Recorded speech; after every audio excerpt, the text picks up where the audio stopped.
Amados irmãos, quero saudá-los com a graça e com a paz de nosso Senhor e Salvador Jesus. Amém? A lição de hoje da nossa Escola Bíblica Dominical é a lição de número 7 e tem como título O Preço do Resgate. O texto bíblico é o capítulo 3, versos 23 e 24 de Romanos e depois o capítulo 6, verso 16 até o versículo 22, né? O capítulo 3, lendo esse primeiro, né? Romanos 3, 23 e 24. Porque todos pecaram e estão destituídos da glória de Deus, sendo justificados gratuitamente pela sua graça, por meio da redenção que há em Cristo Jesus. Capítulo 6, verso 16 até o verso 22, diz assim: Não sabeis que quando vos apresentais a alguém como escravos para lhes prestar obediência, sois escravos daquele a quem obedeceis, seja do pecado para a morte, seja da obediência para a justiça? Mas graças a Deus, porque embora tendo sido escravos do pecado, obedecestes de coração a forma de ensino a que fostes entregues, e libertos do pecado, fostes feitos escravos da justiça. Falo como ser humano, por causa da fraqueza da vossa carne, pois assim como apresentaste os vossos membros do vosso corpo como escravos da impureza e do mal, cada vez maior, assim também apresentai agora os membros do vosso corpo como escravos da justiça para a santificação. Porque quando éreis escravos do pecado, estáveis livres em relação à justiça. E que fruto colheste das coisas de que agora vos envergonhais? Pois o fim delas é a morte. Mas agora, libertos do pecado e tendo sido feitos escravos de Deus, tendes o vosso fruto para a santificação e, por fim, a vida eterna. Amém? Deus abençoe essa leitura aos nossos corações e também nos ajude na compreensão e no entendimento do texto sagrado. Oremos ao Senhor. Bondoso Deus, agradecemos a Ti por mais um dia na Tua presença e pela oportunidade de estarmos nesta manhã meditando e estudando na Tua palavra. Fala aos nossos corações, segundo a vontade do Senhor e sob a direção do Teu Santo Espírito. Abençoa Teus servos, a Tua igreja, e a cada pessoa que estiver ao alcance da nossa voz.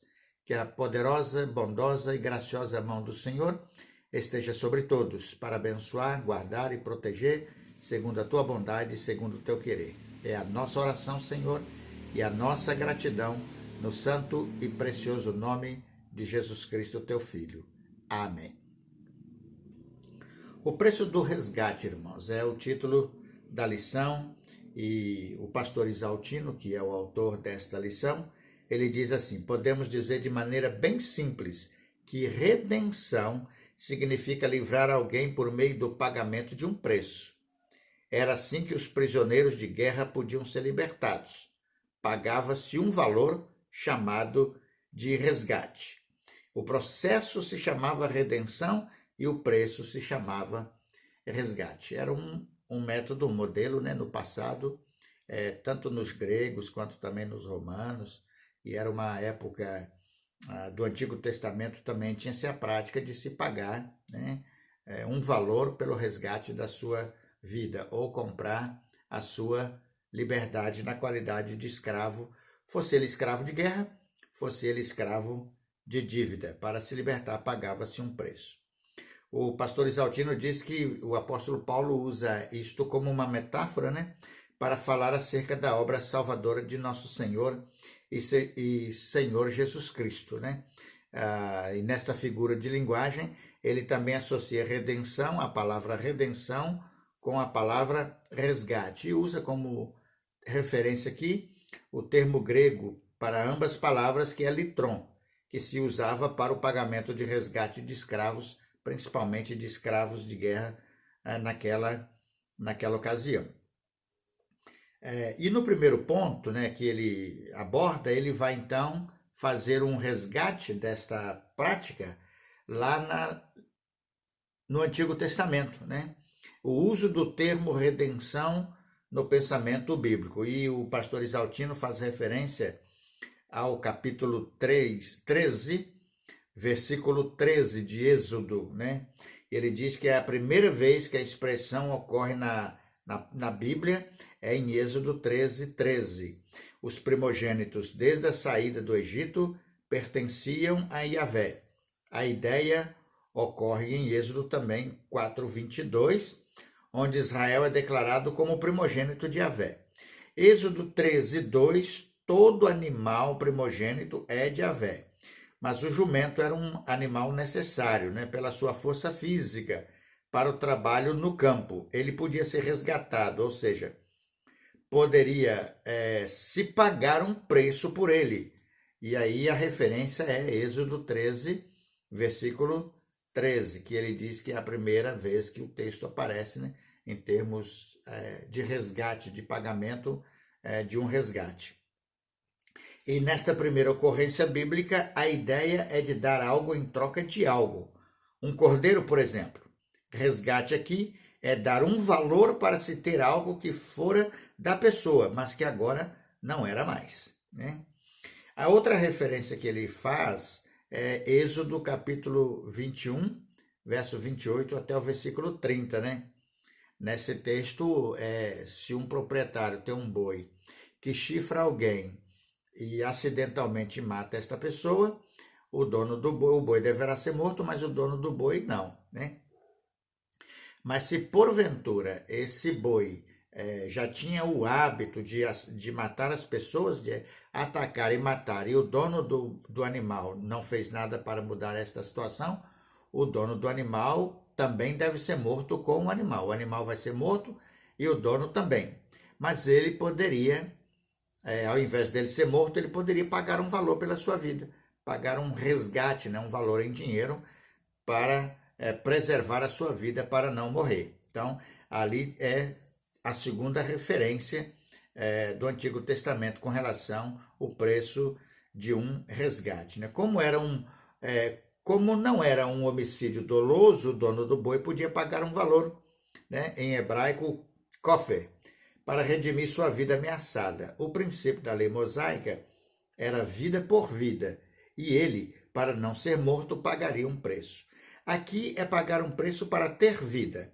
A pessoa era culpada, mas pagava um preço e se livrava da condenação. Em Êxodo 30:12 reaparece a ideia agora com sentido de cobertura, né? Os israelitas eram recenseados temporariamente, provavelmente para se dispor deles em algum serviço oficial.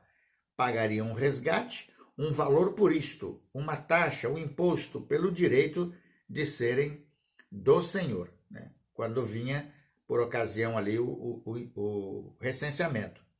O pastor ele faz aqui alguns outros exemplos que ele coloca, né? Inclusive falando sobre Ciro, sobre Dario, né? E está na lição, os irmãos poderão ver e compreender isso aí. O ponto 2, ele aborda o que a teologia diz acerca da questão do resgate, né? Do pagamento de um resgate, né? O que a teologia tem a falar sobre esse assunto, o preço do resgate. E o pastor Isaltino diz assim, muita gente pensa que teologia é algo complicado, e não é. Ela nos ajuda a entender as verdades de Deus, por isso fiquemos com uma definição teológica de redenção. Redenção inclui tudo aquilo que chamamos salvação. Livramento do pecado, perdão dos pecados, justificação, santificação e a vida eterna. Então, tudo isso, no campo da teologia, diz respeito à nossa salvação, né? Quando nós fomos salvos, está embutido nesse ato da nossa salvação, livramento de pecado, perdão dos pecados, justificação, santificação e a vida eterna. É o ato pelo qual a pessoa passa a pertencer a Deus. Porque enquanto no pecado ela está longe de Deus. O texto lido diz, o salário do pecado é a morte, não é? Então, longe de Deus, a pessoa é escrava do pecado. João 8, 34, 35. Ela encontra sua liberdade em Cristo. João 8, 36. E é libertada para não mais ser escrava de ninguém. Gálatas capítulo 5, verso 1. Então, uma pessoa convertida, né, salva, ela é uma pessoa livre. O ponto 3, que o pastor Exaltino aborda, tem Cristo o Redentor. Então ele diz aqui, os ensinos do Novo Testamento, né, nos mostra sendo Jesus Cristo o nosso Redentor. E olha o que o Novo Testamento nos ensina. Primeiro, em Cristo temos a redenção dos nossos pecados, não sendo mais nós escravos deles. Romanos 3, versos 23 e 24, texto inicialmente lido. E também, a propósito, nós temos Romanos 6, versos 16 e 22, que também foi lido. Antes de sermos comprados por Cristo, nós nos oferecíamos ao pecado para fazer sua vontade. Éramos seus servos. Romanos 7, 14, agora, livres, nós nos oferecemos a Cristo para fazer a sua vontade. Então, o que o texto está dizendo no Novo Testamento? Por meio de Jesus Cristo, né, nós obtivemos a redenção dos nossos pecados e deixamos de ser escravos do pecado por meio de Cristo. Quando éramos escravos do pecado, o nosso propósito era todo ele voltado para o pecado, sempre para pecar. Mas agora, libertos por Cristo, livres, nós nos oferecemos a Cristo para fazer a vontade de Deus. Esta é a razão pela qual, amados irmãos, nós temos por hábito ler a Bíblia, orar, ir aos cultos, né? Dar testemunho, pregar o evangelho, fazer missões, evangelizar, buscamos uma vida santa diante do Senhor, combatemos o pecado em nós e no mundo ao nosso redor, e isto só fazemos porque o Espírito de Deus que passou a habitar em nós desde o dia da nossa conversão, nos induz agora a fazermos a vontade do Senhor. Nós não somos mais escravos do pecado. Antigamente a nossa alegria era pecar, agora não. A nossa alegria é fazer a vontade de Deus. Ele também diz, o crente de conversão autêntica deseja fazer a vontade do Senhor. A submissão ao pecado era escravizante, mas a submissão a Deus é voluntária e enche nossa vida de significado. Não somos mais escravos do pecado, mas servos voluntários de Deus. Isso é uma coisa muito importante e real na vida de um crente. Segunda coisa que ele chama atenção aqui no ponto 3, Cristo nosso Redentor, ou como Redentor, ele diz, o sangue de Cristo, a sua morte na cruz, foi o preço pago pela nossa redenção. Nós não pagamos pela nossa redenção. Quem pagou foi o Senhor Jesus Cristo. Capítulo 3, verso 25 diz, a quem Deus ofereceu como sacrifício propiciatório por meio da fé pelo seu sangue para demonstração da sua justiça. Na sua paciência, Deus deixou de punir os pecados anteriormente cometidos. Então foi em Cristo Jesus. Final do verso 24 mostra que é em Cristo Jesus que nós temos a nossa redenção. E Jesus, ele não foi o Pai quem obrigou o Filho, mas o Filho que se ofereceu a si mesmo e ofereceu seu sangue como preço para nos libertar. E quando libertou, nos deu de presente ao Pai. Nós éramos escravos do pecado, pertencíamos a Satanás. Cristo veio com a sua vida, pagou o preço. O salário do pecado é a morte. Ele pagou o preço, ele nos resgatou e nos deu de presente ao Pai Celestial, ao Senhor Eterno. Apocalipse 5, 9 e 10, né? É a referência. O Filho não foi um curandeiro, nem um pregador de autoajuda, nem sequer um revolucionário social, mas alguém que se deu como resgate, isto é, como preço por nós. Marcos 10, 45. Em terceiro lugar, ao nos comprar, ele acabou com a nossa condição de escravos e nos tornou participantes da sua natureza, a natureza de filho de Deus. quando ele nos comprou e nos entregou de presente para o Pai, ele, na qualidade de filho, nos fez também filhos de Deus. Então, na nossa redenção, nos tornamos irmãos de Cristo, membros da família de Deus. Ele é o herdeiro de todas as coisas, nós somos co-herdeiros com ele, à luz da palavra do Senhor. Ele nos tornou seus irmãos, na linguagem do autor de Hebreus, pois passamos a ser filhos do Pai. Hebreus 2, 11 e 12. Tínhamos a natureza de Adão e passamos a ter a natureza de Jesus Cristo. A natureza de Adão é a natureza para o pecado e para a desobediência.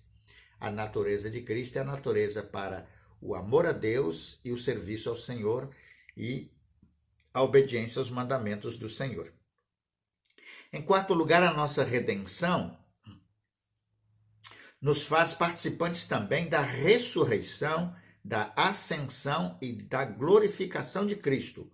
Romanos 4, versos 25, 8, versos 29 e 30. Isto significa que temos vida na vida de Cristo.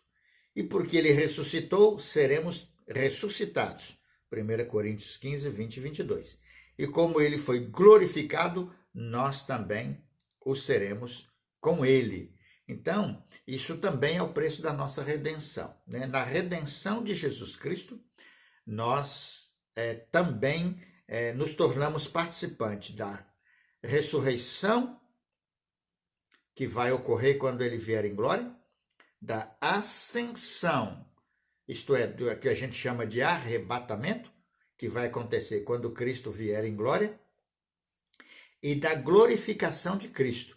Nós vamos fazer parte de todo esse processo de transformação que operou no mundo, no universo, a partir do sacrifício de Jesus Cristo na cruz do Calvário, para redimir a nós e a todo aquele que nele crê da pena e da condenação eterna. Então ele também diz, ao efetuar a nossa redenção, Jesus nos deu sua natureza vitoriosa, sua natureza ressurreta e sua natureza glorificada. E estas duas últimas nós receberemos no tempo apropriado, que é quando Cristo voltar, né, para buscar a sua igreja e todo aquele que nele tem depositado a sua fé e a sua confiança. Ele conclui, irmãos, fazendo 3 citações importantes aqui, que é um resumo que ele faz. Primeiro, redenção ou resgate é a essência da salvação. Significa que fomos comprados para Deus, como o texto de Apocalipse 5, 9 e 10 já nos mostrou, né? Se a gente abrir a Bíblia aqui e ler, capítulo 5, versículo 9 e versículo 10. E cantavam um cântico novo, dizendo: Tu és digno de tomar o livro e de abrir seus selos, porque foste morto, e com teu sangue compraste para Deus homens de toda tribo, língua, povo e nação. E os constituíste reino e sacerdotes para nosso Deus, e assim reinarão sobre a terra. Nós fomos comprados por Cristo Jesus, nosso Senhor, e dados ao Pai Celestial como um presente. Olha que coisa maravilhosa, irmãos. Deus nos deu um presente, que é a salvação, por meio do seu Filho Jesus. E quando nós cremos em Cristo, o sacrifício dele na cruz se tornou eficaz em nossa vida. E nós fomos resgatados do poder da morte, do domínio do pecado, das garras de Satanás, e fomos dados de presente ao Pai Celestial. Jesus nos comprou e presenteou o Pai Eterno com a nossa redenção. Que coisa fabulosa, que coisa maravilhosa. Segundo lugar, como consequência ética da nossa redenção, reconheçamos que somos o santuário do Espírito Santo e não mais escravos de alguém, nem mesmo donos de nossa vida. 1 Coríntios 6, 19 e 20. Nesse texto, corpos, é o grego soma, que designa mais que a estrutura física. É o âmago do ser, da pessoa, seu centro volitivo e afetivo. Cristo fez a redenção de todo o nosso ser, para sermos do Senhor.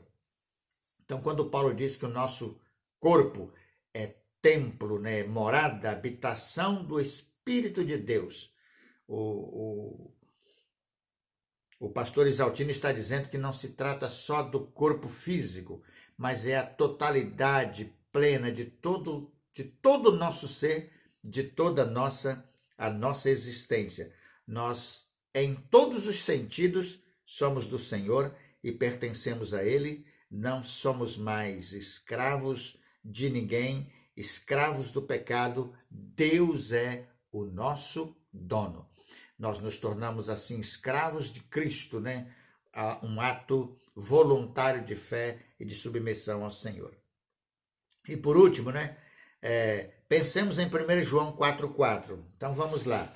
1 João 4,4 e 5,19. 4,4 diz: Filhinhos, vós sois de Deus e já tendes vencido os falsos profetas, pois aquele que está em vós é maior do que aquele que está no mundo. 5,19. Sabemos que somos de Deus e que o mundo inteiro jaz no maligno. Então, olha, somos do Senhor. Aquele que está em nós, o nosso dono atual, é maior que o dono antigo, né? O pecado, Satanás e etc.